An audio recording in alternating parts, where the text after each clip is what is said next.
Welcome back to another introductory video of one of the feminine archetypes. My name is Courtney Tiffany. I am the author of Feminine Archetypes. I am a priestess of the divine feminine, and I kind of teach and guide women to connect with these different threads of Shakti, if you will. And today I want to explore the archetype of the Huntress. Now, this isn't necessarily like the first archetype that usually pops out at people. It doesn't really seem like one of the feminine archetypes, kind of like the maiden, mother, crone, lover, witch, all of those, right? So I first uncovered the archetype of the Huntress when I was working really in depth with Artemis for a while, and kind of what she represented. Artemis is the Greek goddess of the hunt, the wilderness, and also the moon. And she carries around the silver bow and arrow, and her aim never misses. Her aim is always true. And I've kind of really, once I dove into that a little bit further and worked with her more and connected with her, I realized this archetype of the Huntress is actually really popular in modern day society because it really is all about pursuing our dreams, going after our goals. The Huntress, while a feminine archetype, is also very masculine oriented. She kind of combines the strengths of the feminine and masculine energies to co-create this beautiful life.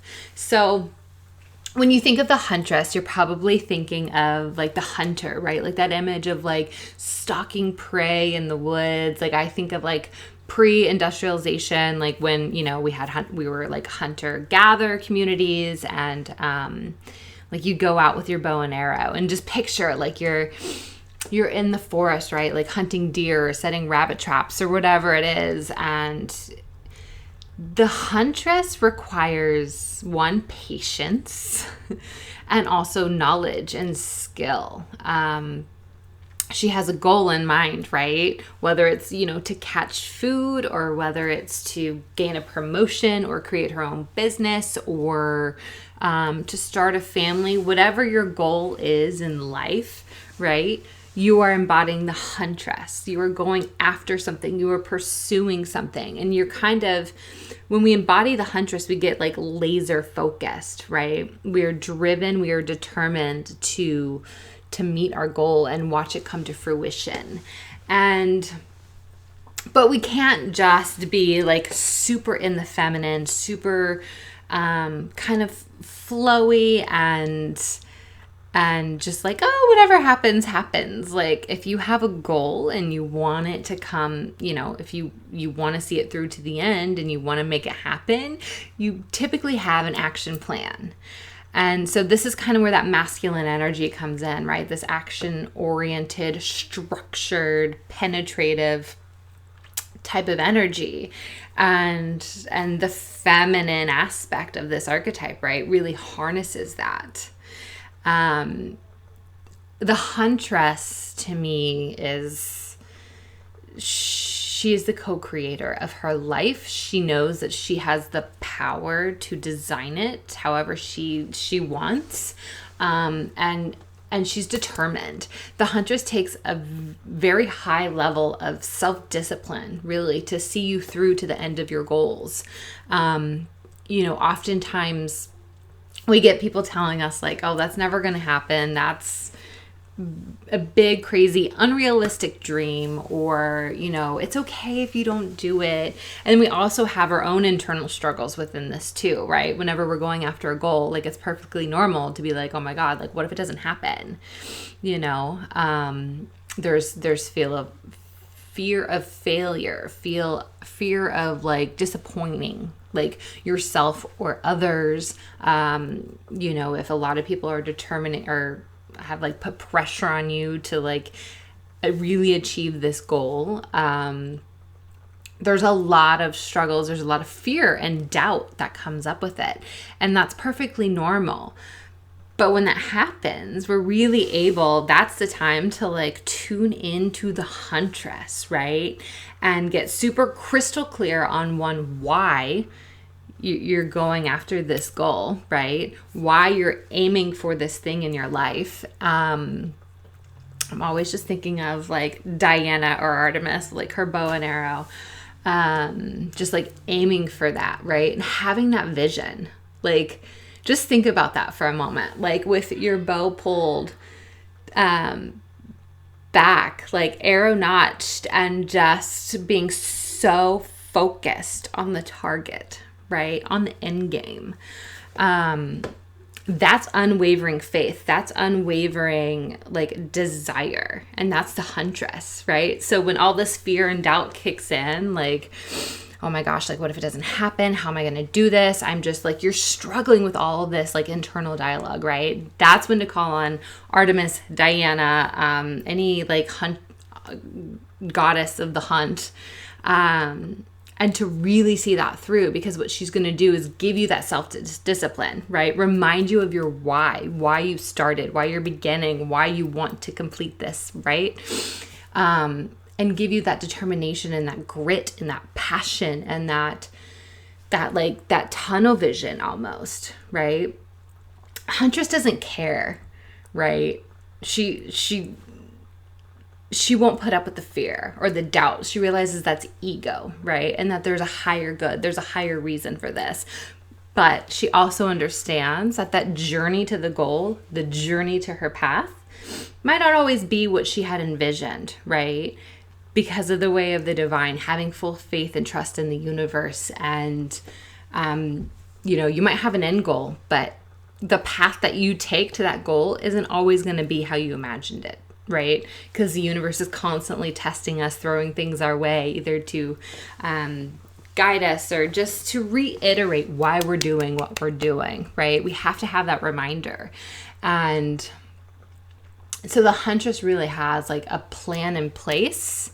She has that structure of the masculine, but she's also willing to be flexible with it, right?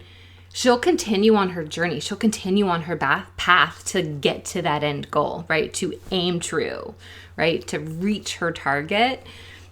But that way there might be a little bit different than what she had originally imagined. And who knows, that target, the end goal, might even be like even bigger than anything that she could have possibly imagined, right? Usually things work out when we like fully trust and like surrender to the ways of the divine, of the universe, like things typically work out better than we could have ever imagined, right? And we're grateful for those experiences and for those blessings and the abundance and everything that comes along with it, right? You always hear like it's more about the journey than the actual destination, and that's true. But the Huntress is still laser focused to that destination, right? She understands the journey is not always going to be, it's always going to look different. But she's unwilling to compromise with her goals. She's unwilling to give up, right? And when life gets tough, when things are thrown our way and we're blown way off course, that's when we need to call in the Huntress. That's when we need to like get crystal clear and be like, this is what I want, and this is how I'm going to go after it. This is what I'm going to do. And just putting those wheels in motion, right, is like a signal to the universe being like, okay, like if she's ready, let's prep, let's go. And the Huntress doesn't just like dive in. She can be very logical, right? She can use that masculine kind of energy. She's not as, like we talk about the feminine archetypes being really felt in the body, right? Like you feel it. And the Huntress really incorporates the mind as well into that. I feel like when we talk a lot about the archetypes, it's usually like the hearth keeper is very solar plexus, right? Like the witch, the wise woman, the crone is very womb, like old ancient wisdom. And like we talk about the mother and the heart. Well, to me, the Huntress is like up here. She embodies it in her mind almost. And it's a mindset. The Huntress is a mindset.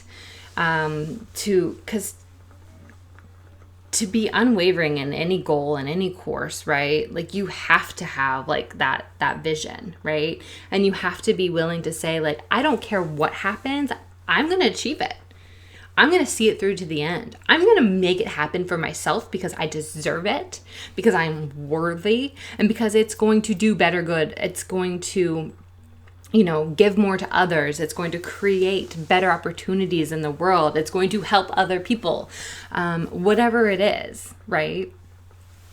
So when I think about the Huntress, I guess I think it's very much cerebral almost, right? It's an embodiment, but it's also like it's a mindset, if that makes sense. So, but she's a great one. I mean, if you ever have any project you're working on and you just like self-doubt like kicks in, or even like the like perfectionism, right? Like, oh, it's not going to be done. Like, it's not going to be ready because it's just not quite how I want it. Like, calm the Huntress, right? Help her allow you to see like the end goal and connect back to that why, and like look big picture, thinking long term.